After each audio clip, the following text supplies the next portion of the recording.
Good morning. For many of you in your 50s and 60s, there's a pretty drastic change that no one really talks about or prepares you for.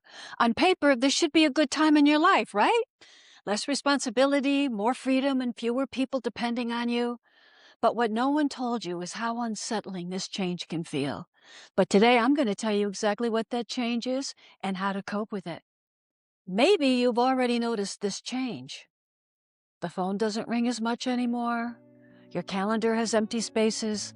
There's this restless feeling that follows you around like you should be doing something important, but you're not sure what that is. It's like something's missing, but you can't quite name it.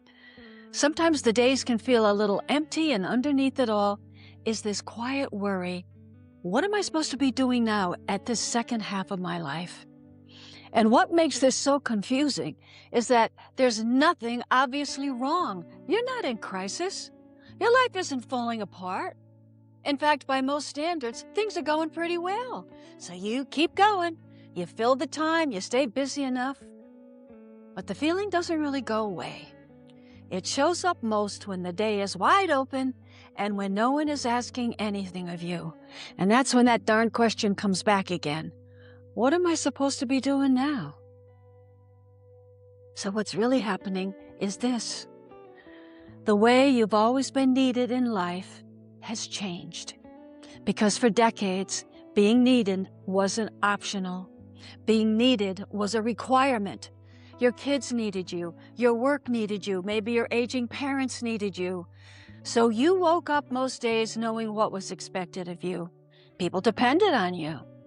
You knew where you were supposed to be and when. Even when it was exhausting, your life had a structure to it you had to follow. Someone needed a ride. Someone needed an answer. Someone needed you to be there. So your days automatically filled themselves up. But now, in the second half of your life, things are very different. Your kids, if you have them, are usually grown. They call when they can. They have their own lives and families now, and that's good because that's what you raised them to do. Or maybe you've retired, so work doesn't need you either. Your expertise, your contribution, it mattered for years. But now someone else is doing your job just fine. Or, and this is the case where I now live, maybe you've moved, relocated for retirement, thinking your family would visit more, but they don't. The grandkids have activities, life is busy, and you're suddenly the one doing all the traveling just to stay connected. And underneath all of that could be this unsettling realization that life is going on just fine without needing you the way it once did.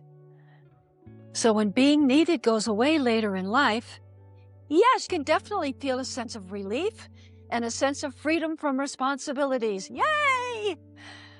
But without you realizing it, you can also experience an underlying sense of loss, a loss of connection, a loss of value, maybe even a loss of purpose, and many times just the loss itself of being needed.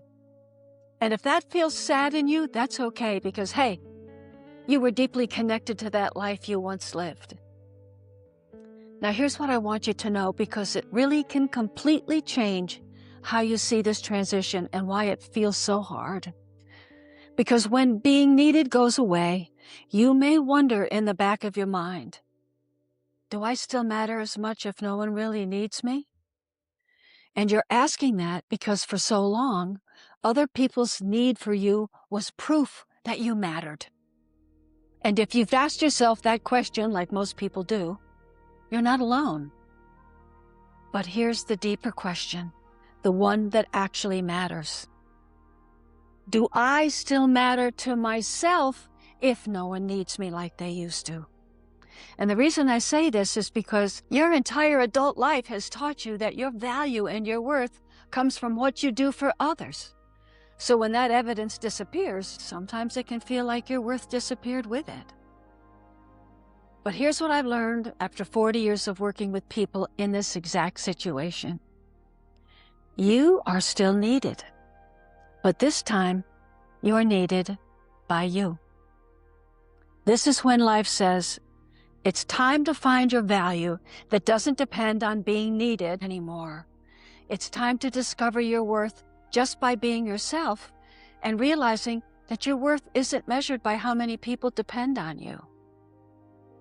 Now, you might be thinking, hey, shouldn't I still help people? Shouldn't I still be useful? Shouldn't I still be there for my family? Well, of course you should. And of course you can volunteer and serve and give of your time and energy. You just really need to be aware of asking yourself this very important question. Am I helping because I genuinely want to, because I have something meaningful to offer? Or am I helping because being needed is the only way I know how to feel valuable? Wow, that's a big question. But here's what I know from a higher perspective. You were never needed because you were valuable. You were already valuable first, and then you were needed. Think about it. Did your worth as a person really change the day your kids moved out? Of course not, but it can feel that way. So your worth didn't come from raising those kids well or being good at a job. Your worth existed before they were born and before you ever had that job. Being needed never was nor ever will be the source of your worth. And that's what this second half of your life is really asking you to remember. That you are inherently worthy. Not because of what you do, but because of who you are. A magnificent soul having an incredible human experience. You can't be any more worthy than that. So do you still matter? Of course you do. And you know that, and your children know that, and I hope everybody knows that, especially you. But now it's important that you matter in a different way, not because of what you can provide, but because of who you are. And now for the first time in decades, you get to decide who and what that is. Not based on who needs you, but what you need, what lights you up, and what brings you joy and meaning. Maybe it's finally writing that book you've been thinking about, or going back to school to study something you've always been curious about. Maybe it's pursuing a creative passion like painting, or music, or dance. Maybe it's starting that garden you've always wanted, arranging it exactly the way you like it, or spending money on yourself without that voice in your head saying, that's too much. Maybe it's just saying no.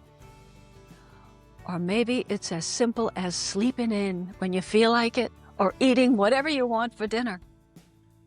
The point isn't what you choose. It's that you're choosing from worth. You're choosing because it matters to you. And how exciting is that? And for the first time in a long time, you don't have to prove anything to anyone, including yourself. You've spent your life taking care of everybody else. Now it's your turn. So where you go from here is entirely up to you. But you get to make those choices knowing that your worth isn't on the line anymore and really never was. I sure hope this video was meaningful enough for you to reflect and leave a comment, but there's still more to learn about helping you to remember who you really are. And that's why you should watch this. Who are you really? Because it's perfect for helping you to transform your self-perception and learning how you can live a more fulfilling life. Well, you probably know what I'm going to say next, that there really is no one worth knowing more than you.